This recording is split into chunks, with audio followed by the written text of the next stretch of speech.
Meskipun gencatan senjata berlaku, Perdana Menteri Israel Benjamin Netanyahu pun memastikan tidak akan menarik pasukannya dari Lebanon. Penarikan diri Israel dari wilayah Lebanon ini jadi salah satu syarat Hizbullah untuk gencatan senjata dengan Israel.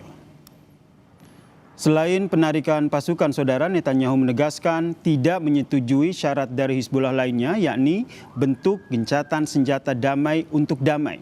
Netanyahu bilang zona keamanan oleh pasukan Israel justru akan diperluas yang membentang dari Laut Mediterania hingga perbatasan Suriah.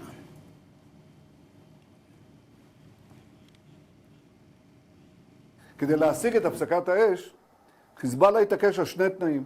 התנאי ראשון, ישראל חייבת לסגת מכל שטחה של לבנון, עד הגבול הבינלאומי. תנאי שני, הפסקת אש במתכונת שקט תמורת שקט. לא הסכמתי לא לזה ולא לזה, ואכן שני התנאים האלה אינם מתקיימים. אנחנו נשארים בלבנון ברצועת ביטחון מעובה.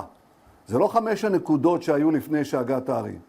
זה רצועת ביטחון שמתחילה בים וממשיכה עד הר דוב ומבואות החרמון עד גבול סוריה.